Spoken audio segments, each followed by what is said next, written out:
Hello, biped. Stephen Sasham from Xero Shoes, Xeroshoes.com. And I'm here because I met someone that you need to know as well. This is Mo the Human, Mo Goldstein. And Mo and I had a chat. When did we first talk? A couple of weeks ago. Sometime in the recent past. Close to a couple months now, but you've been busy building an empire. Yeah, that's what it is. It's either that or I'm just going completely batty. But regardless, we had this amazing time chatting about the whole idea of feet and natural movement and barefoot versus minimalist versus a whole bunch of things. And so I wanted to just jump on and have a chat with Mo that you could be part of. And here we go. So Mo, do you want to say a little bit about who the hell you are and what you're doing and why you're doing it and things like that? Sure. As a movement coach, I do my best to teach people to move like humans. My professional career is primarily massage therapy, but before I even got into massage, I was a coach for swimming, snowboarding, taught my girlfriend how to mountain bike, spent my whole life taking what I was figuring out as well as being trained professionally to watch bodies and then translating that into knowledge for other people. I originally started my blog to try and explain some of the more complex biological principles in plain English, but mainly what I do is I think of it like somebody hires a golf coach to perfect their swing. This golf coach is somebody who's put a lot of time and effort into watching people swing and can help you fine-tune that so your golf game is the best way possible. Only in my case, what I'm teaching you has less to do with a specific sport and more to do with your day-to-day movements. How you pick up a basket of laundry, how you walk, how you stand, those kind of things. It's always been fascinating to me watching people move. I mean, I love the phenomenon that you can see someone from 100 yards away, they take 2 steps and you know who they are. And often it's not because they're doing something good. It's some really peculiar little movement pattern that's how we identify people, and we're wired to do that. And I'm always been intrigued about the question of how much of this do we pick up from observing our family, since we often move like our family. How much of it is genetic? How much of that gets altered by things that you do, sports, especially as a kid? I mean, I was a gymnast from the time I was a diver from the time I was 7 to 11, gymnast from then till the time I was about 30, and I've spent the last 20-something years trying to get the gymnast out of my body, which has been a very difficult challenge. So what are your thoughts on how these movement glitches, let's call them, occur, and also what the methodology is for affecting them and changing them? The 3 top things that I like to blame movement problems on are shoes, chairs, and toilets. And if there was only a toilet that doubled as a chair that had feet, then that would only be one thing you would need. Right. But I view the whole movement thing as how would you move if you were in the natural environment of the human body? Right. At the Pyramid Center, I'm by the way in Asheville, North Carolina, for those of you who care where on the planet I am. Oh, and wait, pass on your website URL too. Oh, my website is mothehuman.net. That's MOTHE human.net. And the Apeiron Center, which is spelled 8-iron, I'm in what I sometimes facetiously call the 8-iron gym. The Apeiron Center for Human Potential is a facility that I'm part of where we offer genetics-based human potential coaching. So we actually look at your specific DNA and try to help you find the best diet, best exercise, best supplementation program for you, right? Which it kind of explains why we have some people who do really well on a vegan diet, some people who do really well on a ketogenic diet. And everybody who finds their perfect diet swears this is the key for everybody. And then there's other people it doesn't work for. So this hones it in on you as a specific person. I have found that very few people actually can survive on my preferred diet, which is 95% chocolate cake. You seem to be doing pretty well. I'm not complaining. I always say it's better to live well than to live long. I never know when help people do both. My thing is I'm on the I don't know when I'm going to get hit by a bus diet. So whatever works. But anyway, backing up to toilets, shoes, and chairs. Yeah, so this is what I was saying about this is the part of us that's universal. Right. Rather than honing in on the specifics of your individual DNA, we share more than 99% of us identical. And the identical things are We all have to walk. We all have to stand. And we all have to poop. Not when you're on the all chocolate cake diet, you don't. Okay, okay. That's just it's transmuted into light. Awesome. So, but the thing is, these all stem from taking us away from our natural movement patterns. Right. And natural movement patterns would be, how would you move if you were in your natural environment, which is naked outside? I'm very glad we don't have to live that way. But if we did, the way you walk would be what I call the proverbial African basket lady walk, right? She just glides along. She's 40 pounds of groceries on her head, baby on her back, and she's just cruising. There's no impact whatsoever, because the 20,000 nerve endings in her feet have been telling the brain exactly what's happening. I got to interrupt you with that one. It's someone showed me some research, and it's like, hey, we look at all these African people walking and running, and they, quote, heel strike. And I went ballistic because I said, first of all, the fact that their heel touched the ground first doesn't mean that's where they're applying force on the ground. And if you look at these African basket ladies, and it's exactly what I said, as they glide across the ground, that's a whole different thing than what you're doing when you heel strike and slam your foot down and walk by bouncing up and down and look like an American. And so much of what I coach people on, because a lot of people who come to me, they're runners, and they want to learn to run barefoot running, or they want to learn gentle running, or chi running, or pose running. There's all these different methods shooting at the same target, which is getting us to a natural human movement pattern. And I say, they go, well, which part of the foot should come down first? I go, that's like debating which part of your hand you should punch a brick with. I have an answer. The bottom. Well, my answer is you shouldn't strike. So I think we're onto something between the two of us. It should be the bottom of your foot, and it shouldn't strike. And I totally agree. And that's what I said. Don't worry about which part comes down first. If you catch the ground instead of striking it, you eliminate the problem. I refer to it as this don't hurt. It's the hard landings. Exactly. One of the images that I try to use for people is I say, think about like when you're on a treadmill, all you're trying to do is catch the thing at the right speed, because otherwise you're going to fall on your face or your butt.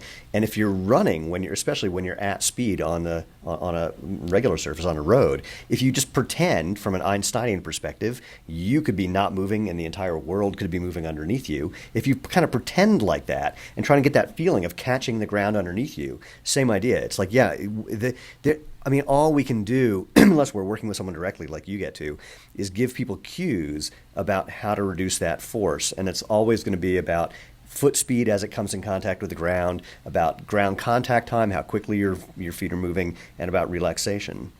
Well, and I think the excitement people have about running, it kind of puts them ahead of themselves. I usually say focus on learning to walk barefoot first.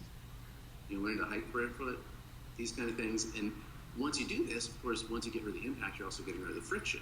Right. Which explains why my first pair of Xero shoes, which I bought from you guys back when you were Invisible Shoes, they're still in great shape. Yeah. Because not only is it a durable material, but the friction of each step is so greatly reduced that there's not a battle between the shoe and the earth. It's one of these things, speaking as a guy who owns a company, that I find really amazing, and by amazing I mean annoying sometimes, is that human beings, especially in the West and especially in America, have become so I don't know if it's trained or I don't know what it is, but they look at the product or anything about a product or any problem they may have as a product problem, not an opportunity to learn something about oneself. So I've had people say, well, there's something wrong with your shoes because I wore out the heel in like 1,000 miles. I said, no. What that tells you is that you've been landing on your heel and applying a whole lot of friction, because I've been wearing the same pair for almost 7 years and I have nothing there. And all I'm going to tell you is that what I've experienced is possible. And if you decide to experiment to learn how to do that, it's going to change your life. And some people, take that mantle and they run with it, pun intended, because they recognize the value of that. And some people go, yeah, I'm not sure. I think I want something with a whole bunch of padding there. It's like, poof, poof. So. Well, that's the other analogy I use, is the helmet analogy. Now I know why we like each other. Well, it's like the way we've culturally been conditioned to view shoes is as a helmet to protect us from impact. And then you end up with knee and ankle and hip and low back problems, and you go, oh, it's like somebody who comes to you with a headache. You go, well, what do you do all day? And you go, well, I beat my head against the Right. wall. Right. You should get a new helmet. I've got one with airbags in the front and a neck brace. It's so much better. Well, and look, honestly, I've written about I've written about this as well with all the news about football and concussions. I've said the same thing: is you want to reduce concussions in football? It's simple: get rid of the helmets, get rid of the helmets, get rid of the pads. Yeah, look at rugby players. The rugby players, they're They well, they still do get concussions because the difference between rugby players and American football players, rugby players, they're insane. I mean, they will use their head as a battering ram because there's beer at the end of the game. So they're playing nuts. Well, I will say most of my injuries in the past had some beer involved too. See, there you go. So talk to me about the kind of person who comes to you, and also talk about the kind of person that you wish would come to you who, for whatever reason, doesn't yet. The kind of people who come to me usually are people who are experiencing pain in some way or another, and they just want to hurt less. A lot of my clients are actually 50, 60, 70 and up, people who they're at the point where they realize they're continuing to get weaker. And a lot of people know this. One of the most common reasons somebody ends up in a nursing home is they can't get on and off the toilet. Oh, wow. That's freaky and interesting. Which is one of the reasons I, as part of my basic movement coaching, make sure people learn how to squat. That's why the chairs and toilets are part of my inflammatory 3 there. It's all clear to me now. Shoes make us walk poorly. And right. Spending an inordinate amount of time in chairs and only using toilets means, as a society, we've lost one of our species skills, which is how to squat. And initially, when I tell people, "Hey, let's help you squat," they're like, "Well, it hurts my knees." And I go, "Of course it does, because you're doing it wrong." So that's who generally comes to me, is people who are in some sort of pain. Now, I also get a lot of people who come directly from the Apeiron Center, who are people who are just invested in their health and they want to get as healthy as possible. And that's the whole model here, is that rather than dealing with illness, they're trying to get people to maximum health so they can have a long, healthy, happy life. And as part of that whole program, where we're trying to get people to their maximum self, I do sort of an initial natural movement analysis, watch them walk, watch them sit, watch them squat, take them through sort of a battery of simple tests that give us a sort of overall picture of their mobility, their balance, where there might be restrictions in the movement. And a lot of those people are really exciting because they are so into it. Right. They really want to be the best they can at whatever. And some of them are competitive athletes. I've got some people who come in, they're competitive CrossFitters, and they do a session with me and they realize they don't know how to run. And the cool thing is they're open to it and they're excited about it. And granted, a lot of them aren't going to be ending up in the most minimal Xero Shoe sandal. They're right. going to be running barefoot naked through the woods. They're not interested in that, but they're open to the idea, and they're willing to retrain their movement patterns to optimize their movement. So get how that translates into whatever sport it is they're doing. And so does that answer the second part of my question of who you would like to see? I'm just imagining that I have this thought in my head that popped up that given your druthers, and I don't know if you actually have druthers or if you had them removed as a child, but given your druthers, you would like to just sort of get kids before they get tainted by all of these problems. By the way, it's horrible that we're both sitting down and I'm not standing at my treadmill desk. And wait, are you stand? Oh, look at you, man! See, I'm actually sitting in a chair right now because of the position of my various audio video devices. But I'm on a laptop, so here's sunny Asheville. Would you like a tour of the Ape Iron Gym? We don't have time for that. I would, but not right now. So given if you had a fantasy of how you would want to work with human beings, from Mo the human to other humans, what would that look like? Well, one thing I'm branching out into now is doing some remote coaching. So we can work like this, and you would actually set your laptop up so I can watch you from remote. So that helps me reach people who aren't physically here. I'm working into a program, hopefully going in, starting with the school that my kids are in, to try and get natural movement more as part of the school day, because you and I, having both gone to school in this country, realize that the thing you learn most in school is how to sit down. Well, especially for people like me who Let's just say, had I been born a few years later, it would have been easier for me to sit down because of the drugs they would have given me. Right. Yeah. We label the kid as some sort of disorder because he's not Right. capable of plunking his butt in a chair for 8 hours at a time. Or shutting up, but that was just me. So, Well, I think we have that one.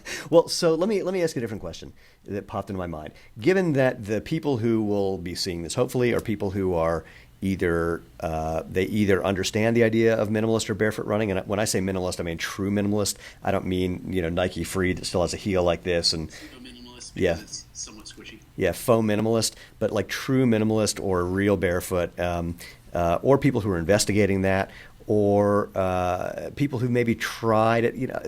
I also want to highlight the thing about barefoot. The number of people that I've met who say, well, I tried barefoot running, but it didn't work for me. And I say, well, wait, were you actually barefoot, or were you in a pair of Five Fingers or New Balance Minimus or something sold as barefoot? And every time the answer is the latter. So we have people who are hip to this whole thing. Either they're looking for confirmation that they're doing the right thing, or they're looking for help because they've been having some challenges. Do you have like a set of a handful of things that you've identified that are the most common, either problems and or interventions, or things that you would say if someone said to you, hey, a friend of mine's getting into the whole barefoot thing or the whole minimalist thing or the whole natural movement, natural running thing, what do you recommend? What do you say to that? I say start off slow, listen to your body. The same thing that every yoga teacher tells people, right? Listen to your body, which seems like such simple advice. Well, I got to tell you. Be trained not to. Well, more than that, I think there's individual differences as well. I remember back in the days I was teaching meditation. I developed some meditation techniques and blah, blah, blah. And one of them involved paying attention to sensations in your body in a very particular way. And there was one guy in the class that I was teaching, or in a class I was teaching, who said, I'm just not getting what you mean. And I said, well, it's almost lunchtime. Are you hungry? And he says, yeah, I am. I said, well, how do you know? He goes, I'm hungry. I said, but how do you know you're hungry? Like, what bodily signals are you getting that let you know you're hungry? And of course, I'm fishing for him to say, well, I feel some hollowness in my abdomen and I feel a certain gnawing. He's going, what are you talking about? I'm just hungry. And I think there are some people who just don't have naturally that predilection for paying attention to or even experiencing sensations at all, let alone in a way that's meaningful. So, but backing up I want you to drill down for what starting slowly means to you and what progression looks like, and also what listening to your body means to you and how that progresses as well.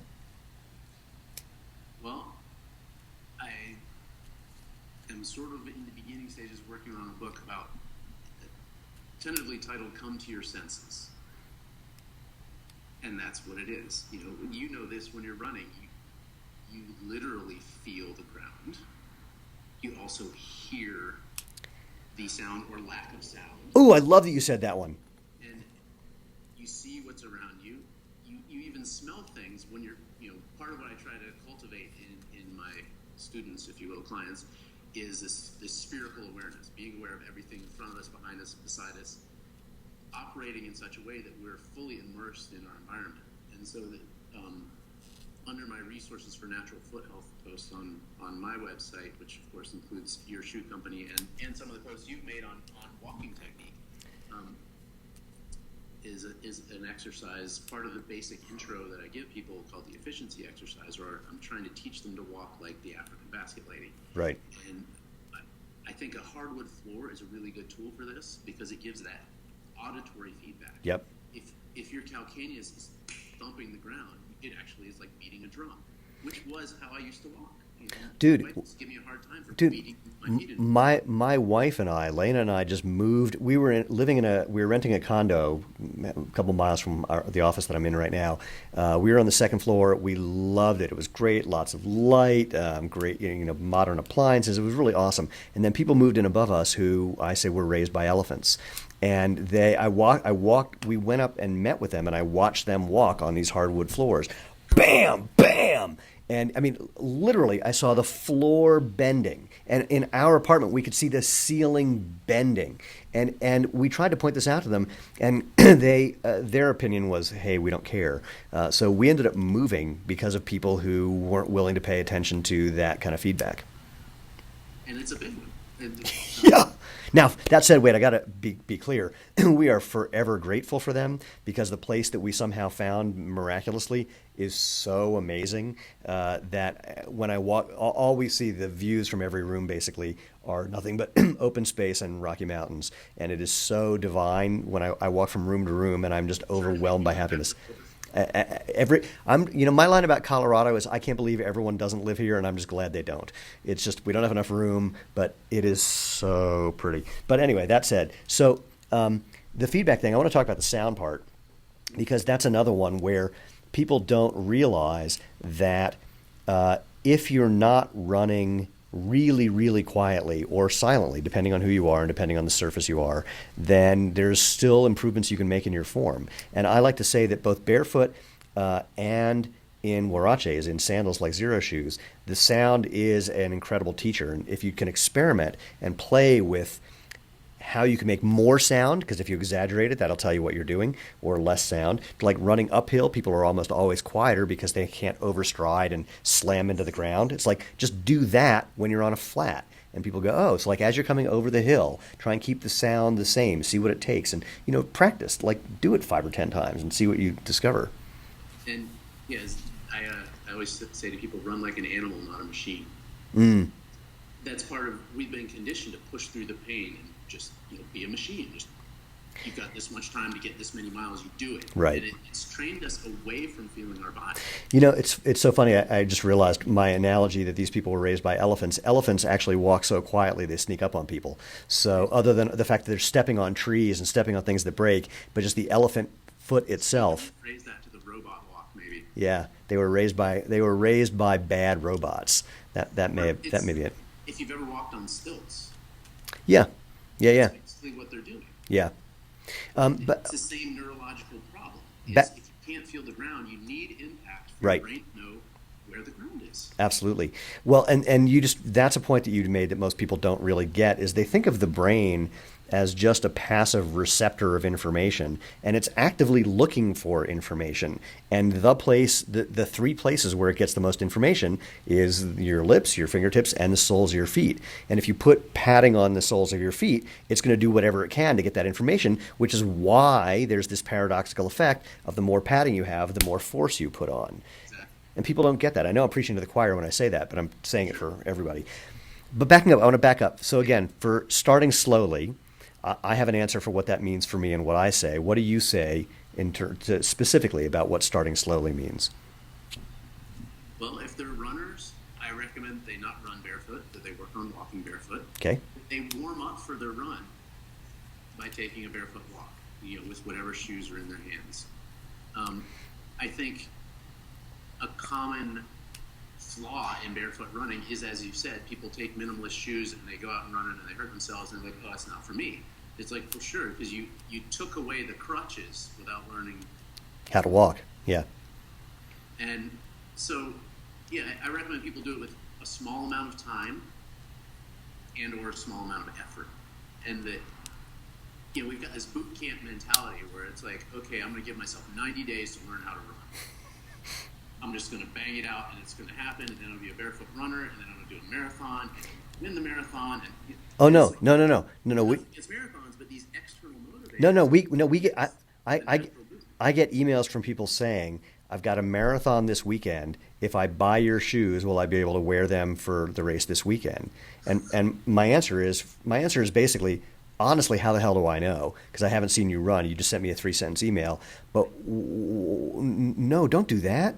I mean, it's like, get Xero Shoes, go barefoot, see what it's like. And look, as you make the transition, if you have a race that you want to run in a month or 2 months or 3 months or a year, whenever, you've got to listen to what's happening here, and you can't use that external date as the delimiting factor. You may be ready, you may not. I don't know. And there's a fair chance that they sent you this email because they have this marathon coming up. They're already experiencing pain through their current training regimen. Right. And they're looking for the solution, right? The way to fix this problem, which is created by the external motive.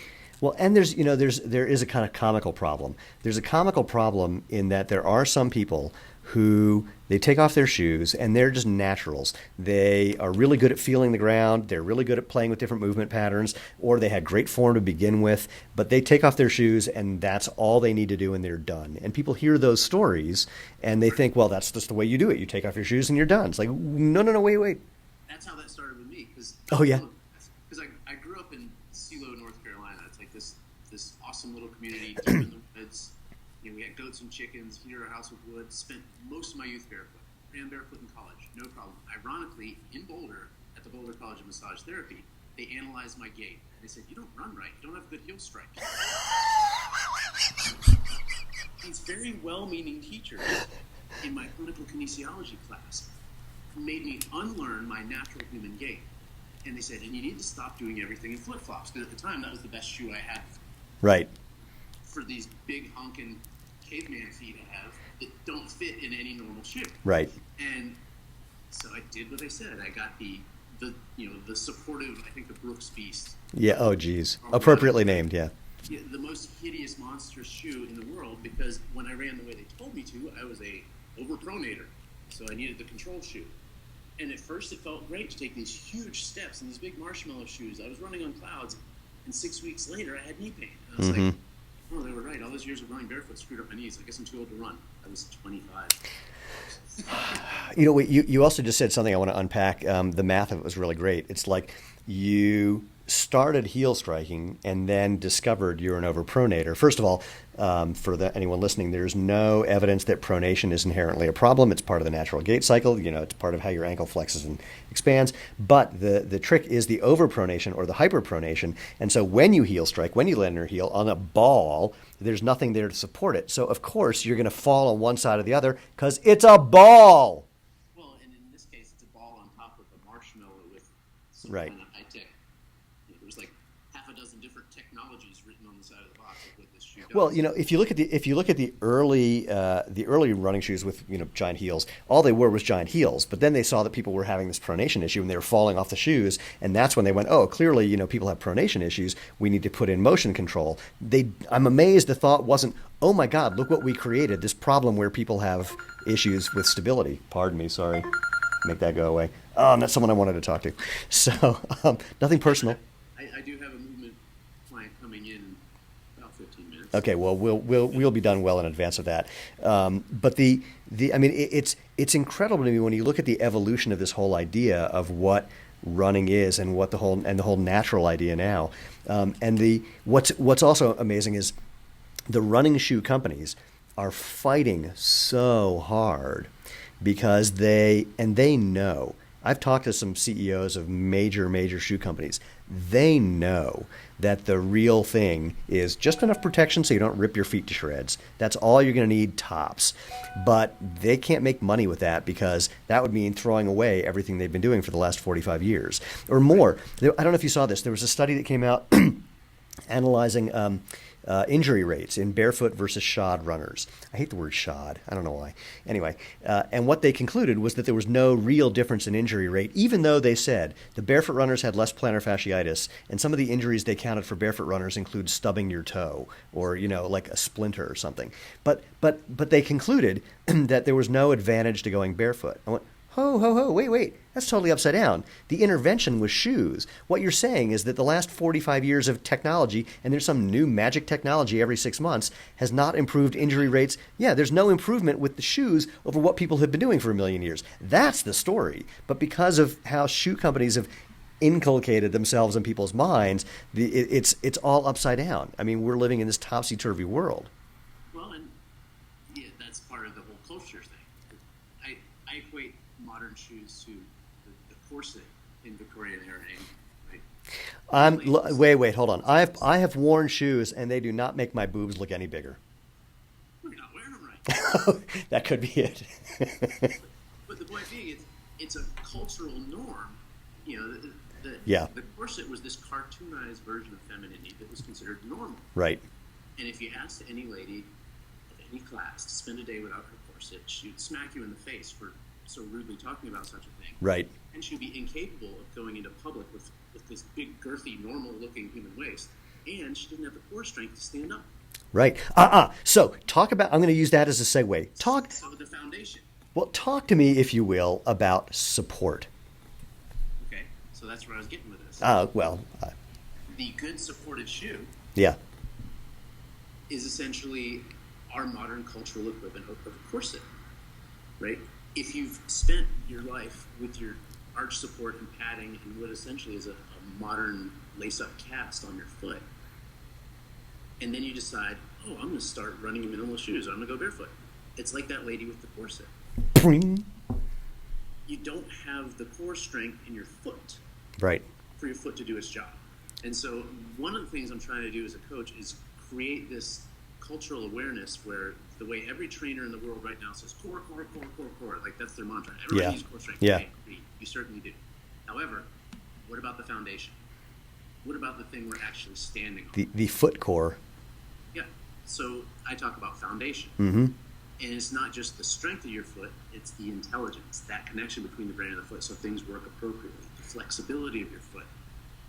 And you're having to slowly increase bone density. And I know there's that famous class action lawsuit against Vibram. You know, they're like, oh, it showed stress fractures in the foot.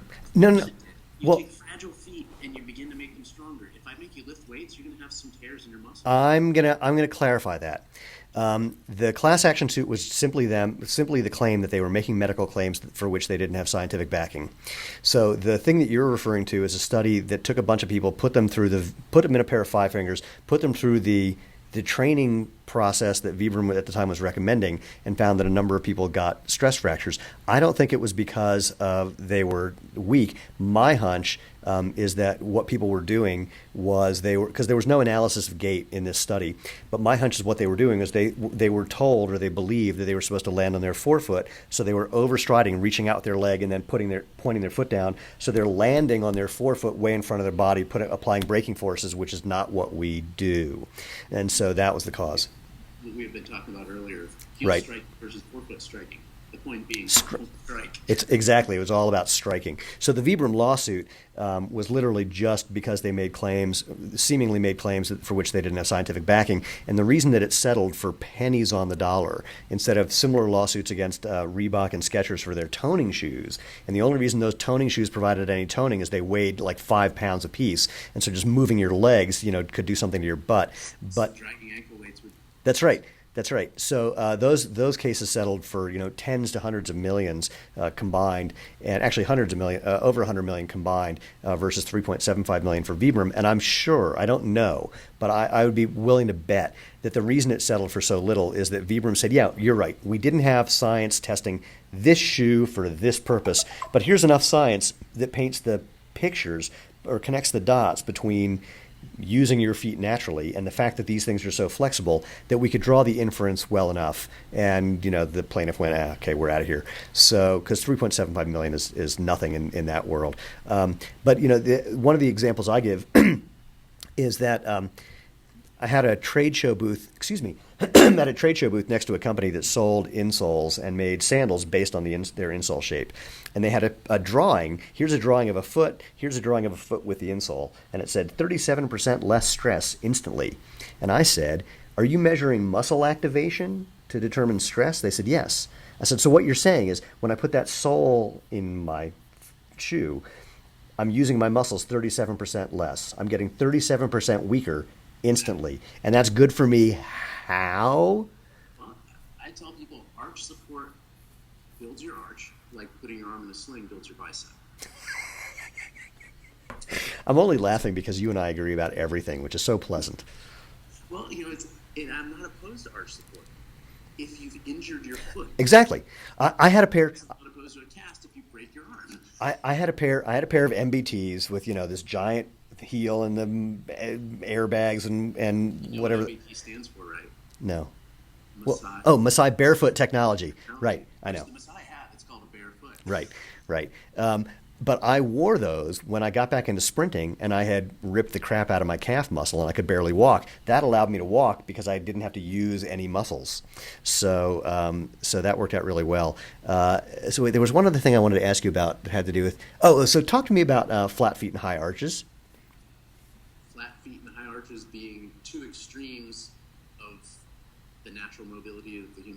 Are you asking me or telling me?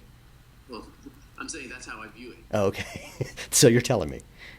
So people who say, "Oh, I have flat feet," to me that means you have habituated your body into a movement pattern where you stay at that end of your range of motion of the foot. Okay. People who have high arches, they have habituated their body into having a shortened arch, quite often based on shoe choices as kids. My father's a good example. He had the extremely high arches. He had hammer toes. He had this whole shriveled foot thing, which he had been told was part of a genetic disorder.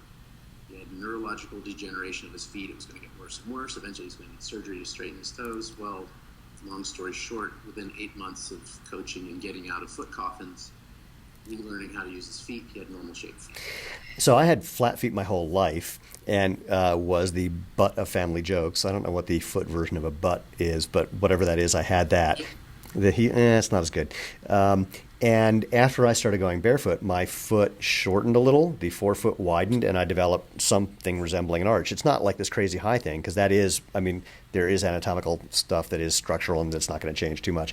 But I was at a chiropractic conference, and the guy running it said to the other chiropractors, if you have to pay him to let you do this, pay Sashin $5 so you can feel his feet. Because apparently they're really strong and really flexible, and just not with this high arch, but they work correctly. And it's the thing that I noticed the most. I haven't had a lot of time to get on the track and do any sprint training in the last month. I've been traveling a lot, and then it was raining on weekends. And I was on the track this past week and really was working hard at getting my feet underneath me correctly. And sprinting, it's all forefoot. And I love that I felt it in my arches the next day. It's like I gave them a workout. Exactly. And that's the thing when people say, how do I strengthen my feet? I go, well, barefoot running is going to be the best thing you can do because it's the amount of force you're applying and how often you're doing it. But you want to, again, build up slowly. You're not going to go to the gym and do this for 6 hours, You start by using them. Exactly.